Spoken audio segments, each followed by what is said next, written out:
Hello friends, કેમ છો? I hope કે તમે બધા એકદમ મજામાં હશો. બધાને જય માતાજી, જય શ્રી કૃષ્ણ. અને આજે આપણે બનાવીએ છીએ પાપલેટ ને ઝીંગા, પ્રોન ઝીંગાની કરી. તમે પાપલેટ અડધો મોરી કાઢ્યો, થોડાક 4-5 ઝીંગા નાખવાના છે અને 4 ટાઈગર નાખવાના છે. અને આપણે ગ્રેવીવાળી રેસીપી બનાવવાની છે. તો ચાલો પાપલેટ મોર નાખું. પહેલાં કેવી રીતના મોરું બતાવું. પહેલાં મેં કટ કરી નાખ્યું, પછી નજીકના છે ને કડસલા ભરેલા બનાવવાના છે. તો એ અલગ રેસીપી આવીએ, નેક્સ્ટ પાર્ટમાં જોવા મળીએ. જોઈ શકો છો, 2 આ લીધા છે ને 2, કેમ કે મારા હસબન્ડને છે ને આ કસલા ભાવતા નથી, એના માટે 2 આ લીધા છે. મેં છે ને વહેલા કાઢી નાખ્યા છે ને બહાર પલળવા માટે. હવે આપણે છે ને શાખાથી જ કટિંગ કરી નાખવાનું છે. શાકો છે ને મસ્ત હાલેસ. પછી કાતર લઈ લેવાની.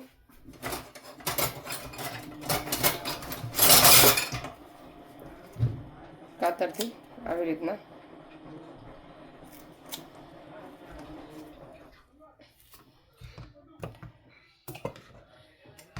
પછી આને આવી રીતના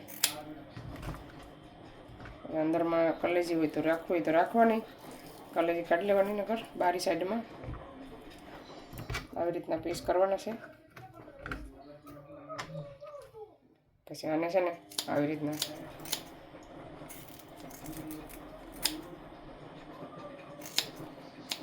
કાતરથી કરો ને તો એટલું શાક બગડે નહીં. હાલતી છે કાતર ને એટલે મસ્ત કપાઈ જાય. નાના નાના આખી જ કટકી રહેવાની, શીરવણ નથી. આવી રીતના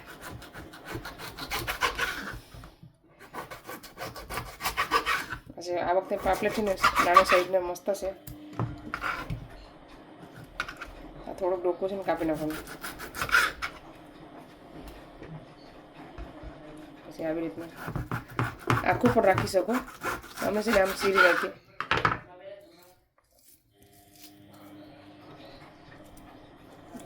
સોયા ને આ પોટો કાઢી નાખવાનો.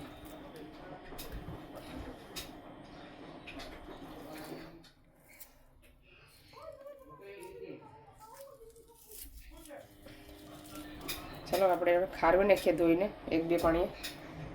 પછી ઝીંગા હમણાં કરો ત્યારે બતાવો. ચાલો આપણે બનાવવાનું ચાલુ કરીએ. તેમાં નાખવાનું છે તેલ.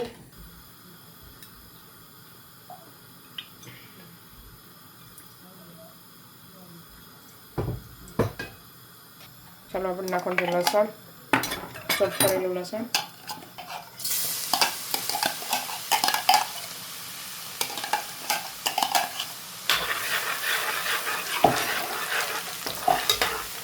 ચાલો હવે નાખવાનું છે લીલી ડુંગળી, ટમેટા,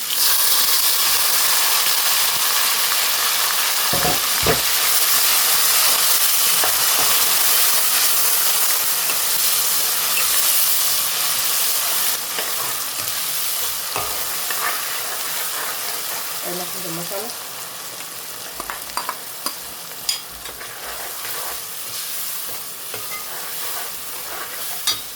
સ્વાદ અનુસાર નમક,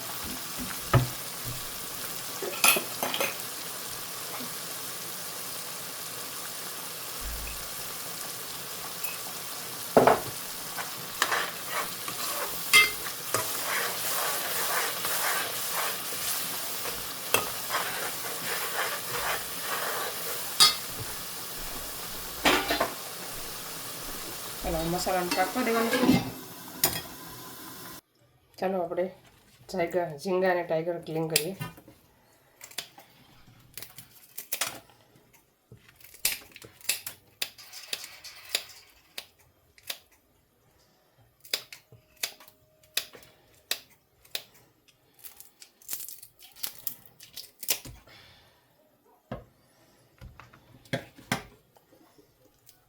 પછી આપણે ક્લીન થઈ જાય પછી 2 પીસ કરવાના છે નાના નાના.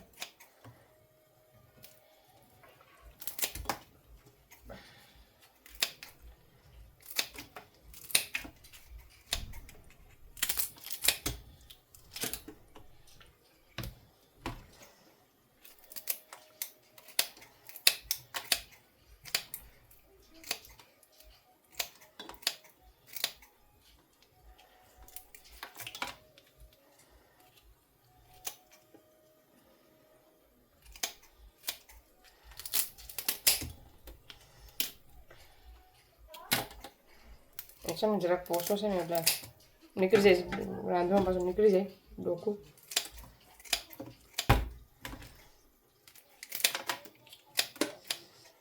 અને તમે કાપવા જાય ને ત્યાં છે ને એનાથી છૂટું પડી જાય એટલે પાછું પકા વાટાણે નીકળી જાય ફેરવવામાં. ચાલો હવે ઝીંગાને આપણે આખા રાખવાના છે, એમાંથી કટ નથી કરવાનું, બે નથી કરવાના.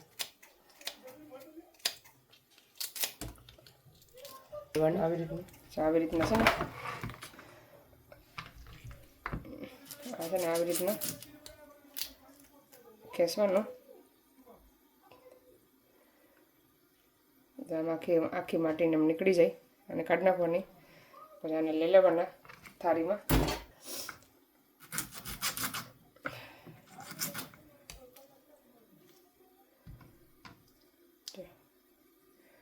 મેં વખતે 3 પીસ કર્યા છે. નાના હોય ને તો જરાક બધીને ભાગ્ય પડતા આવે ને ખાવાની પણ મજા આવે. આ છે એની માટી.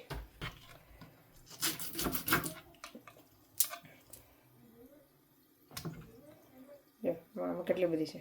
આપણે મસાલો ફેરવી નાખીએ. હવે નાખી દેવાનું શાક.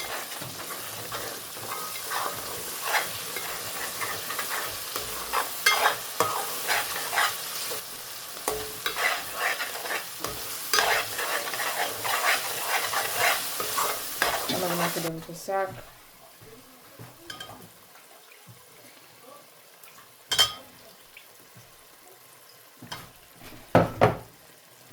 હવે નાખવાનું છે ઝીંગા ટાઈગર.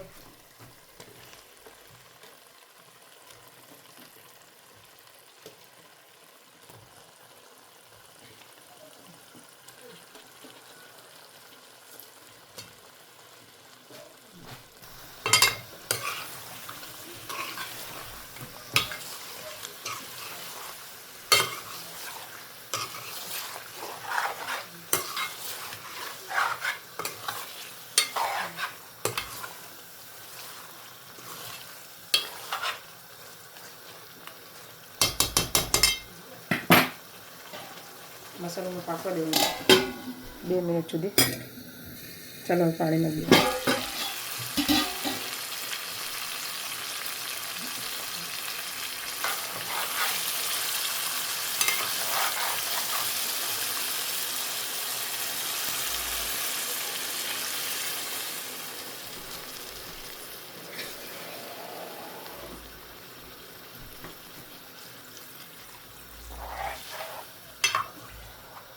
જે પ્રમાણે રસો રાખવાનો એ પ્રમાણે પાણી એડ કરવાનું. ચાલો હવે ઢાંકી દઈએ. પાકે છે પછી બતાવવા. ફાઇનલી મસ્ત શાક બની ગયું છે. હજી બંધ કર્યું નથી, હજી પાકે તો ઓલમોસ્ટ બનવા આવ્યું છે. ચાલો આપણે ગ્રેવી રાખવાની છે, રસો રાખવાનો છે. મોબાઈલમાં ધવાડા ગળી જઈશ. પહેલાં આપણે નાખી દેવાનું છે ધાણા. અત્યારે ગરમીમાં છે ને ધાણા બહુ બધી આવી જશે. ધાણા હવે સસ્તા છે એટલે આપણે ભરીને નાખીએ. ગરમી હોય ત્યારે ધાણા સસ્તા હોય. ગરમ મસાલો મેં પહેલાં એડ કરી દીધો હતો. ચાલો બંધ કરી દઈએ ગેસ. બેઠી જાય જમવા. 1 નંબર શાક બન્યું છે આપણું. ઠંડુ પડે પછી બતાવવા કેવું બન્યું છે. ચાલો હવે ફાઇનલી હવે અમે જમવા બેઠી જઈએ. હું તમને બતાવું શાકનો કલર કેવો આવ્યો છે.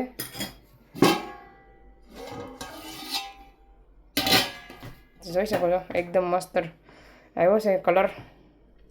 ચાલો અમે હવે જમી લઈએ ફટાફટ. તમે બધા આવી જાઓ જમવા. તો ચાલો હવે વિડીયોને અહીંયા સેન્ડ કરીશ. તમને અમારો વિડીયો કેવો લાગ્યો, સારો લાગ્યો તો લાઈક કરો, શેર કરો, સબસ્ક્રાઈબ કરો. મળીશું નવા વિડીયોમાં. Bye bye. જય શ્રી કૃષ્ણ.